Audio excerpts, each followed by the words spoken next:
So today we're going to talk about growing from seed. So this is part of a series of workshops which we're running at the garden. We're funded by Fraser's Land. So growing from seed. Today I want to talk with you about how to grow plants from seed, basically. I'm going to show you planting in trays, planting in pots, and also sowing directly into the ground. The idea is at the end of the day you will go home with a pot with some seeds planted in it, which you can grow at home and then put into the ground. Planting seeds is, for me, one of the best bits about gardening.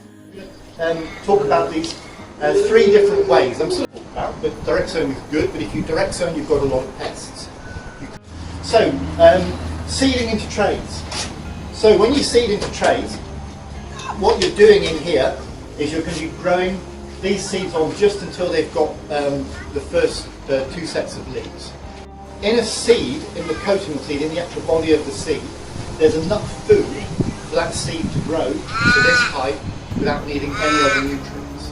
So when I'm making up a seed tray into here, I just use the cheapest stuff I can find, to be quite honest, and the cheapest stuff I've been able to find are these $4 organic compost bags which come from Bunnings. Just sprinkle my seed straight onto here and then put another layer over the top of it, or just make channels in here and sow my seed into those channels and then just cover them back over like this.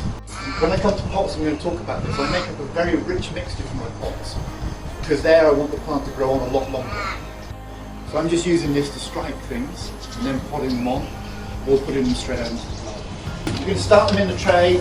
I've kind of crossed the sun out here to say, try and keep them out of direct sun while they're striking, because the sun just dries the tray out too quickly.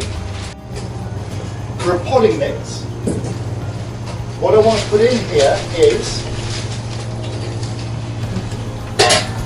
some compost first of all. So mostly I'm going to use something like this, or if you've got it, homemade compost is much better. See this?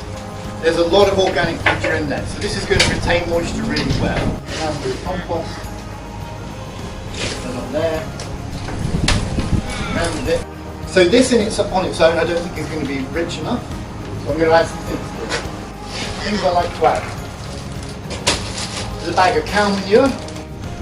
Okay, so in terms of the manure that you're going to mix with your compost, so as Guardia says, chicken manure can be a bit too hot, so that's better going into the compost. Cow manure is very good, it's quite gentle. Sheep manure is very good. Okay, the other thing I'm going to add is blood and bone. So this is just a bag of blood and bone that I bought, again from Bunnings. So I'm just going to chuck a couple of handfuls of blood and bone in here. Worm castings, so these have come out of the community garden worm farm. Worm castings are very good. This is very rich in nutrients. This is a very good source of food. So I'm just going to put a couple of handfuls of that in there as well. And the last thing I'm going to put in is this rock mineral. And then the only other thing which you can use, and I might put some in here, is this is a wetting agent. So that's pretty much all I like to put in. So the base is compost, lots of compost, either a bought bag or your own stuff. Then some manures, some blood and bone is always very good because it gives that extra nutrient boost. And then just the rock dust and the wetting agent as well. Just put a bit of soil into there.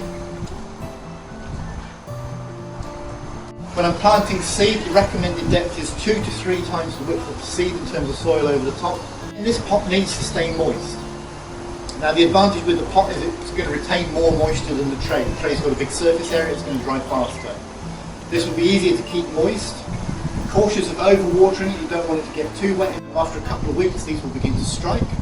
I'd let these grow up again till they're kind of about this high, till they've got a couple of leaves, and then I would, if both of them have struck, I would take one of them out into another pot, so that I've got just one plant per pot. Would you clean the pots with if you had something in them before? Do you need to clean them with more than just water? The answer to that is probably yes. Practices I never do. In nursery they would use a dilute bleach solution. Okay, so then trays, pots, and then your last option when it comes to sowing seed is to sow directly. Garden somewhere, and you're just going to put your seed directly into the ground out there. Now, I quite like direct sowing myself. If you haven't got too much of a pest problem, if there's like problems with slavers or slugs, then growing in pots is better. Every time you move a plant, you're disturbing its root system to some degree, which means you're just knocking it back slightly or possibly killing it. When you do that, you're upsetting its root system. It takes a while for it to recover and then continue to grow. The best way to get rich soil is to make your own compost. So to get a rich soil, if you're just dealing with sand as it, our land with sands, you really, really need to improve that soil. The way to do that would be compost, either bought or made. You'll need a wetting agent in there. And then also all the stuff which I've put into this barrow here, you should consider adding to your soil where you're going to direct seed.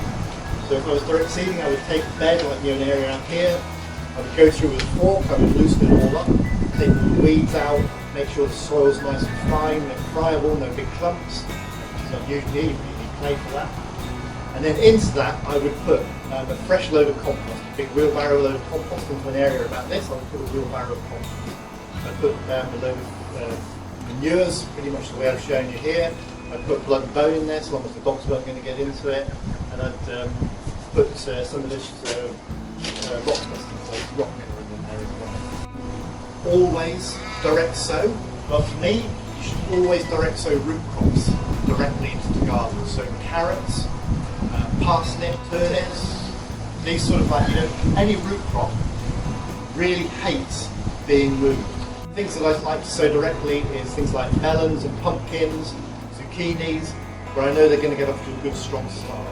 Okay, so to direct sow, rich soil, get a nice seed bed, sprinkle your seed in, or put your seed in, cover it over, and then of course you need to make sure you're keeping it well watered. It's easier to do it when they're in pots, but when it's in the garden you need to keep an eye on it, keep it well watered, and also make sure you mark the rows so that you know where you sow.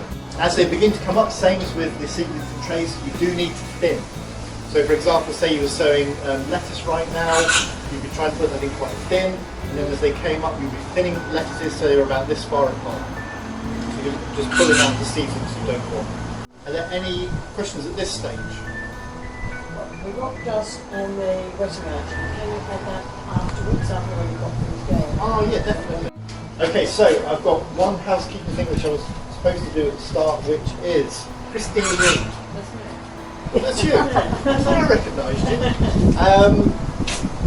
Congratulations, you have won lavender seeds. Oh! Being the first person to sign up for all 3 workshops. Oh, yay!